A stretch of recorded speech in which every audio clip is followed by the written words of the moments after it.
Hey guys, this is OddOneGaming and this is going to be another Raid Shadow Legends video. Guys, before I get into this video, I just wanted to take a second and say this, even though I don't say it in every single video and I don't really like to say it every time, but I would really appreciate if you would drop a subscribe to my channel. I'm trying to grow it, I'm putting out daily content. I'm trying to give as much quality as I can to my content, and I really want to get to that 1000 subscribers and the watch time to get my channel monetized. So if you could please take a few seconds just to drop that subscribe. It doesn't cost you anything, but it helps me tons because I'm doing this as a full-time thing. I have no other job. So thank you for that, and sorry to start off with that. Anyway, the video today is going to be again a video about Hydra. Like, everybody hates Hydra, we all know there's lots of RNG, we all know we need specific champions and so on and so forth. On this rotation, at least from my point of view and from the stuff I've tested, I didn't honestly have enough time to test a million other champions. Also, as I've mentioned previously, as you see the resources, I don't really have the resources. Like, I'm always low on silver. I cannot afford to buy Masteries for everybody. I mean, the gems, they don't look low, but I always like to keep a good stash of gems because you never know when I need to buy some Masteries for somebody or need to farm something more and so on and so forth.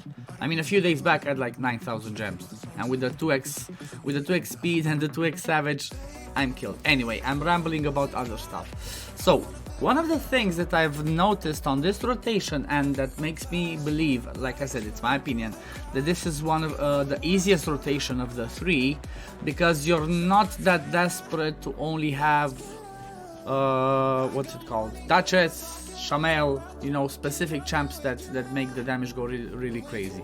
Like, as an example, most people on this rotation might use again Geomancer. He can do some pretty good damage even though he's with the cleansing head and so on and so forth.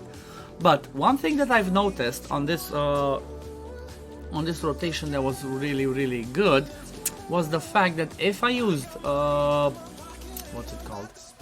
If I used decreased attack AoE, that was really helpful. If I used somebody that comes with a shield, so if you have somebody like a Brogni, somebody like a Valkyrie, which also will bring decreased attack, that's again really helpful because you're trying to mitigate as much of the damage as you can and not rely as hardly on the heals because of the DK head decreasing your max HP. At the same time, AoE HP burn is huge, at least from the teams that I've tested. It was really good and really helpful. You just need to time it right and obviously maybe rely on a little bit of RNG, but you can create good RNG yourself by using Reflex Set. Like, Reflex Set, honestly, in my opinion, is the best set you can get for Hydra. You could use it on your support champions, you can use it on your nuker, you can use it on everybody. Like, my opinion on the Reflex Set was started to grow when they started to release released the AI override. So I honestly believe it's really good. Like, when they released that AI override, it helped us, as an example, on our Cold Hearts, which we would log their A2s and they would just use A3, so they would come back to that one. Or other people like Badel Khazar, which obviously he only has one skill, but so I guess that's not a good example. But in our case, it's really helpful for somebody like a Royal Guard, which you mostly want him to use the takedown and come back to it over and over again. So on the team that I'm showing today, last time I showed the team that I used on Brutal. Now I'm gonna show the team that I used on Hard, because I didn't have another Duchess to mitigate damage. I didn't have another Brogni to mitigate damage. The champions that I used are the 6 ones that you see at the top. I used Sifi. I mean, I know she's a Void Legendary, but you know, I had to use something that I had because I didn't have the resources to start rebuilding everybody. Then I used Iron Brago, which was a fusion from last year. I just like recently booked him. Having books on him is really insane. I used Demetha, which is a Void Epic, and she's in the same build. As you see, same big speeds, nothing else changed. The same build as the Fumith. Royal Guard built specifically for this. Ugo built specifically for this, and Mordecai specifically built for this. But look at this. Mordecai, I didn't even 6-star. This is my second Mordecai. I didn't even 6-star this Mordecai.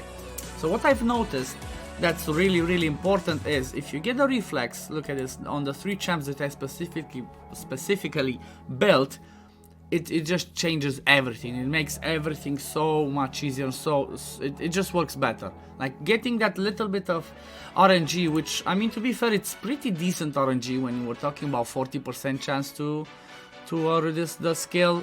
You know, like for example, if you want the block buffs back, it's on a 3-turn cooldown, so it's already pretty low. If you get that extra RNG, that makes it even better.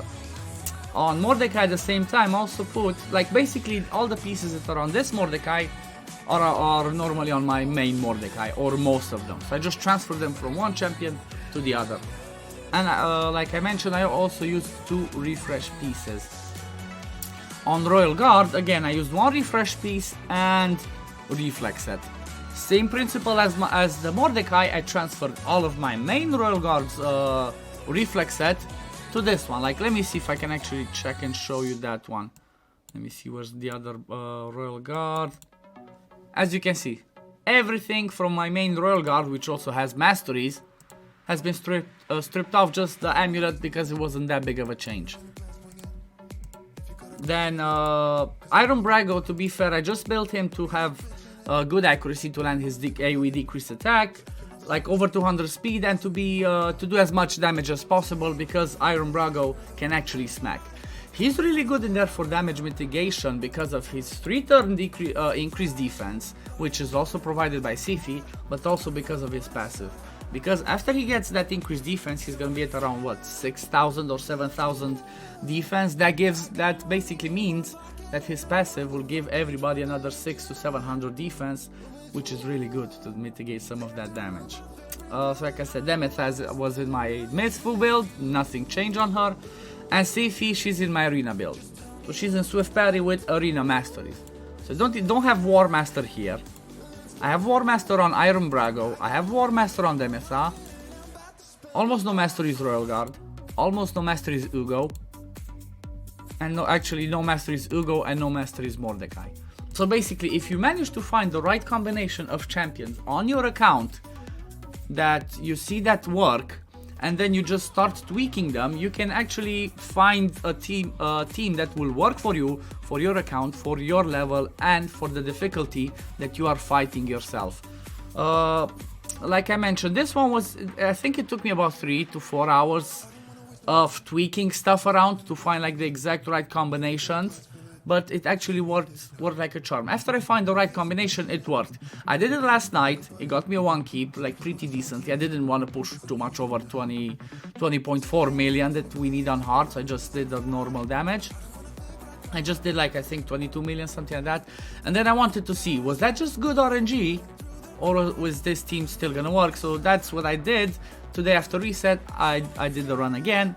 I filmed it. I just needed to try, I think on my 3rd try, it actually worked. So it's still, you still require a little bit of RNG, but it's better to like try it for like, you know, 3-4 times than have to try it 10-20 times over and over and over, because then you get to the point where you're like, you know what, screw this, I'm not gonna do it anymore, I'm out, I'm just gonna do whatever damage, put it on auto and go away. So let me show you the stats on the people that I have. So this is Sifi. Like I said, she's in my Arena build. This is my Iron Brago. I showed him earlier, but I wanted to just show him again, just to see the exact stats. This is my Demetha. Like I said, Demetha is in the Mythful build, so nothing changed here. This is my Royal Guard build. Like I said, one thing that I really liked about this one, what I'm trying to explain to people and show to people, is that it can be done without maybe regearing the whole of your teams. Like if I can save 3 champions from being regeared, that's insane for me, because that's lots of silver saved. So these are the stats on the Ugo. I got her pretty fast. Like I noticed that getting her pretty fast isn't such a bad idea, because you get back to her heal, her cleanse, and her decreased defense and block buffs. And these are the stats on Mordecai. So again, this over 200 speed, like crit damage, it's just random from there, and the accuracy to land stuff. And I mean, he's not as tanky as the other ones. I tried to build everybody else slightly tanky. He's not as tanky because he's only 5-star, and it worked. So what I'm going to do now is I'm going to play you the run, show you how it went, and then we're gonna come back at the end to see the damage that we did and how much we struggled or we didn't struggle at it. So be right back, guys.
And I'm back, guys. Let me see. Let me move myself out of the way a little bit so we can see. Actually, I can stay here because Ugo didn't do that much damage.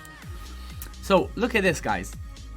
It was a hard 1 key, 22.63. The 1 key damage is at 20.4 million. So basically, as we can see, Demetha didn't do much damage, like around 2 million. Iron Brago, again, not insane, but he did the damage at the right times. Like if Royalguard was eaten and maybe he was dead, you always have a backup in Iron Brago. And at the same time, he brings us the decreased attack plus the increased speed. Ugo barely did any damage, like I showed, 250k. She was there mostly for her leech, for her block buffs, decreased defense, and cleanse. Royalguard MVP with 9.3 million damage. Bear in mind, he doesn't have any masteries, so no War Master on him. He could do more damage. The 5-star Mordecai is the funniest one for me. 5-star Mordecai. 5-star Mordecai. No masteries. He is booked on his A3, to be fair, to have a 100% chance. 7.8 million damage. That's insane. Like that, honestly, I didn't expect this. I just got him to 50 last night and I was like, yeah, let me see if it actually works like this. If not, I'm just gonna take him to 6-star. And after trying a few times, I noticed that, well, you know what? I don't even need to max this guy and it works. And Siphi, obviously no damage because she's there for the support. So I think you've noticed the way that I tried to focus my team was to always try and keep the block buffs on the Wrath head, and at the same time always try to keep the decreased attack on that head. That's the only head that I am afraid of in this rotation. The Poison Cloud one, I do not care, I'm fine, I have Mordecai. The Cleansing one, I do not care because of my reflex, I rotate back through my abilities. So I rotate really back to all of my abilities, so I'm quite good to go. Also, one thing that I've done, if you've noticed, I always try to focus proccing the Wrath head. When he was close to getting that 15 ticks, I always tried to proc him on purpose when I placed the block damage with Demetha. So I would place that one, then I would do 1-2 hits that I needed with some people, or I would sometimes use Royalguard's A3 to try and proc it faster, because normally I would never use the A3 on Royalguard because I just want that takedown to be reset so I can do more AoE damage. But that's one thing that I've did. What else? I was just thinking of something I forgot. So yeah, the AoE damage here, the AoE HP burns, block damage, the block damage, the block buffs. What else? Oh my god, I was just thinking of something else that I was doing. I guess, yeah, also one good thing that I've noticed, like especially with using the Mytha, she's a beast. It's like she could always extend the buffs that Siphi puts up. So Siphi would put up the buffs, Demetha will extend, and by the time Siphi comes back to the A2 again, because it's on a 4-turn cooldown, some people might still have the increased defense, increased speed, and block debuffs buff on, and she would just do it again and again and again. Also, I've tried to focus the DK head, like the cleansing one, to try and take that one down, because that's our problem in this rotation basically. So I guess that was it, because this was I think it was a pretty long one, pretty long explanation. I hope this video helps some of you out there. I hope this gives you some ideas. You might have certain replacements that can fulfill the roles of the champions that I explained. Like maybe for Demetha you could use instead of Demetha you could use a Warcaster or a Roche card if you have him. Instead of Siphi, because I mean, yeah, she's an OP legendary champion. You might have somebody like you could use a Godseeker or Neri to do the extend of the buffs in there. Like there's certain replacements for some of these champions, not all of them, but I'm quite sure you're gonna try and find a way to try and tackle hard if you are at that level and you have the gear to do that. So this will be it for me today, guys. Hope you enjoyed this video. Leave a like, leave a comment, tell me how you are doing on Hydra yourself, what level are you fighting, and I will see you in the next video. Peace, love you all, bye guys.